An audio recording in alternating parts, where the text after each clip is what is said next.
उत्तर प्रदेश के गोंडा जिला के मनकापुर विधानसभा क्षेत्र स्थित गुरु वशिष्ठ महाविद्यालय में रविवार को प्रतिभा निकेतन समारोह का आयोजन किया गया। कार्यक्रम के मुख्य अतिथि कैसरगंज के पूर्व सांसद बृजभूषण शरण सिंह रहे। समारोह में मनकापुर, छपिया और बभनजोत क्षेत्र के मेधावी छात्र छात्राओं को प्रशस्ति पत्र और मेडल देकर सम्मानित किया गया। मीडिया से बातचीत में बृजभूषण शरण सिंह ने दिल्ली लाल किले में हुए ब्लास्टर को दुर्भाग्यपूर्ण बताया। उन्होंने कहा कि गृह मंत्री और प्रधानमंत्री ने इसे गंभीरता से लिया और दोषियों पर जल्दी पर्दाफाश कर कार्रवाई की जाएगी। उन्होंने पाकिस्तान से जुड़े आतंकवादियों की देश में अस्थिर करने की साजिशों पर भी चिंता जताई। केंद्र की मोदी सरकार की सुरक्षा को लेकर उन्होंने विश्वास जताया और कांग्रेस और समाजवादी पार्टी पर निशाना साधते हुए कहा कि पूर्व की सरकारें जवानों की सुरक्षा के मामले में सजग नहीं थी। बिहार चुनाव को लेकर उन्होंने आश्वस्त किया कि वहां एनडीए की ही सरकार बनेगी। मशहूर कवि अदम गोंडवी को लेकर विवादित बयान पर उन्होंने कहा कि उनकी कुछ कविताओं में सनातन धर्म के प्रति आपत्तिजनक बातें हैं। उन्होंने कहा कि वे सनातन विरोधी हैं। कार्यक्रम के समापन पर बृजभूषण शरण सिंह ने बाजारों में बिक रहे नकली पनीर, खोया और तेल से बने खाद्य पदार्थों पर चिंता जताई और खाद्य सुरक्षा विभाग को तत्काल कार्रवाई की अपील की। यही बात मैं कहने की कोशिश कर रहा था कि इधर 2-3-4 दिन से जो घटनाएं घटी हैं उसका लिंक कहीं ना कहीं इससे मिलता है। और पाकिस्तान या आतंकवादी इस बात को बहुत अच्छी तरीके से जानते हैं कि उनकी क्षमता हमारे देश से सामने की लड़ने की नहीं रह गई है। तो कुछ छुप करके ही घटनाएं होती हैं और जिनका पूरा खुलासा हो जाएगा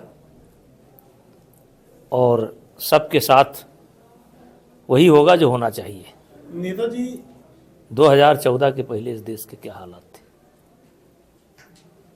जम्मू कश्मीर के क्या हालात थे, नक्सलवाद का क्या हालात था, छत्तीसगढ़ के क्या हालात थे, आसाम के क्या हालात थे, बॉर्डर पर क्या होता था। इसी जम्मू कश्मीर में हमारे सैनिकों को पिन चुभोया जाता था और वो सैनिक रुककर मुकाबला नहीं करते थे क्योंकि उनके हाथ बंधे हुए थे। ये दृश्य आपने नहीं देखा है? ये दृश्य क्या इस देश के लोगों ने नहीं देखा है? और आज इस्तीफा मांग रहे हैं।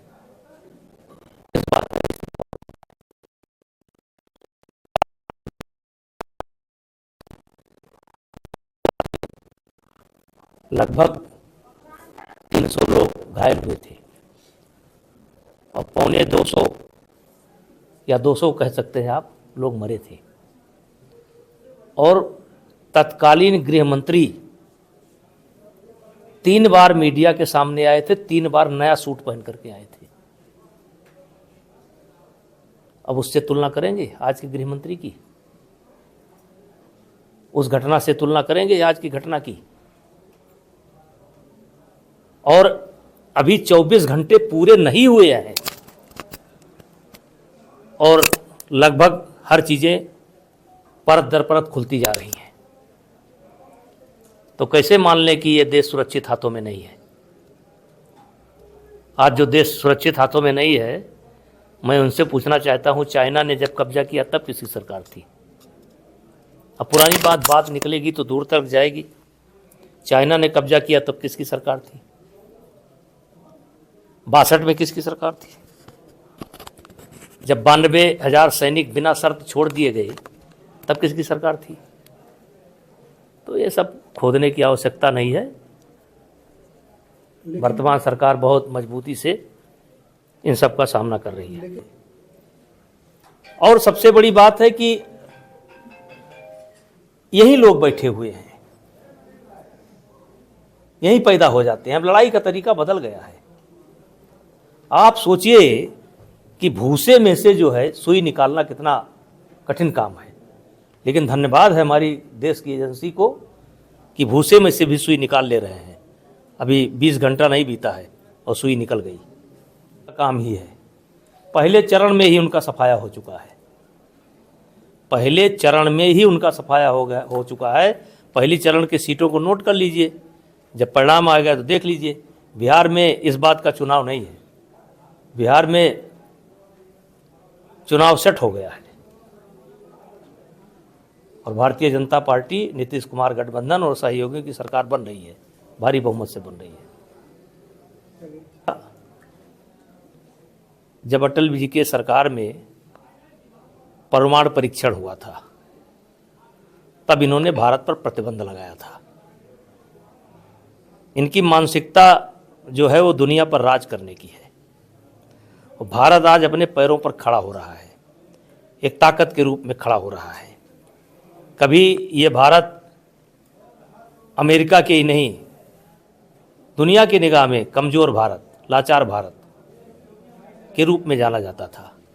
आज इतिहास इस बात का गवाह है कि 2014 के बाद जब भी कोई घटना घटी है, आतंकवादियों ने कोई हिमाकत की है या बॉर्डर पर किसी ने कोई हिमाकत की है, तो हमारे देश की सेना ने अपने पुरुषार्थ को, अपने पौरुष को दिखलाया है और इसका श्रेय नेतृत्व को दिया जा सकता है। एक बयान ये सनातन विरोधी थे, सवर्ण विरोधी नहीं, सनातन विरोधी थे। उनकी कविता को जरा गंभीरता से पढ़िएगा। आज उनकी कविता पर रिसर्च हो रहा है।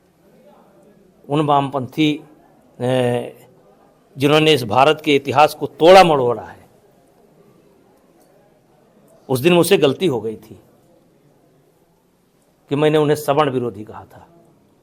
आज मैं उन्हें सनातन विरोधी करना चाहता हूँ।